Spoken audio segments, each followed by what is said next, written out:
An example from an international misunderstanding will help us show the types of language information that you can't get from standard dictionaries or translation tools, and will be published for the first time ever through our language reference. In the closing ceremony of the 2004 Summer Games in Athens, there was an elaborate segment looking forward to 2008 in Beijing. At the end of the segment, a little Chinese girl blows the world a kiss and says, in English, "Welcome to Beijing." Of course, in English we wouldn't say it this way, but this is a very common mistake by Chinese speakers, as you can see from the fact that it made its way into such a major production. In English, this form of welcome to would only be used as a greeting once somebody had already arrived. As you may have guessed, the Chinese phrase you would use on arrival can also be used as an invitation. Usually, this is a minor mistake, easily understood through context. Fast forward a few years though, to when the 2008 torch is on its international leg on its way to Beijing. The only stop in the US is in San Francisco, where a reporter from the San Francisco Chronicle is covering the rally at the starting line. He describes the astounding number of Chinese supporters that have come from all over, and how the plaza, various protesters, and the rest of the rally have disappeared in a sea of Chinese flags.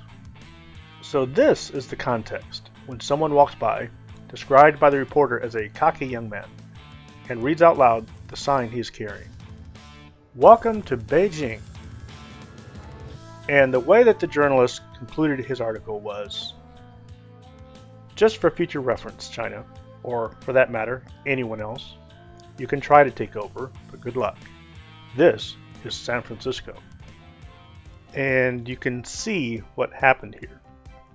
The young man's sign was certainly intended as a friendly welcome, but the readers of the article and whoever else heard about it down the line will forever know it as an aggression, all because he made a minor language mistake.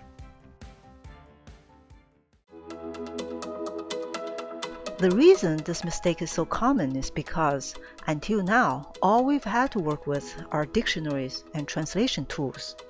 What we really need is a way to know what an English speaker would say in the same situation. Here's how it happens. I, as a Chinese speaker, want to warmly invite people to my home city. The phrase I'm thinking is 欢迎来北京, with 欢迎being the word that means welcome. I want to know how to say it in English, so I seek help in a standard dictionary or translation tool. What do I get? You guessed it. Welcome to Beijing. That's as far as they will take me. Now, armed with our reference, I look it up again. Of course, I see everything in Chinese, just as every user sees it in their own language, but we'll add notes to let you see what I'm seeing. This top left area lets me search on the term, and the search results display two senses in the lower left area. As we show in other examples, separating the senses is one of the key ways that the reference leads you to correct usage. But the case at hand is harder still, because the confusion in Chinese comes up precisely because both the greeting and the invitation cases fall under the same sense. As a learner of English, I wasn't even aware of this distinction for years, until a native speaker pointed it out. When I pick the sense I mean, I see a list of equivalents. We use the term equivalent because they are not translations from the original words. They are possibilities for expressing the same idea in your learned language. I do see welcome to Beijing as a possible equivalent, but what I also see is a note explaining not to use it as an invitation. This distinction is illustrated by examples of both the correct and incorrect usages.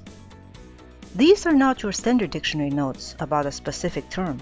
They're written for Chinese speakers to help them understand the use of welcome to as an equivalent for 欢迎. There can be as many notes and examples as needed to cover the different situations. Just as importantly, the reference goes on to suggest other possible equivalents that do work as an invitation. This is the kind of guidance that a native speaker could give, and for the first time ever, the reference makes available at your fingertips.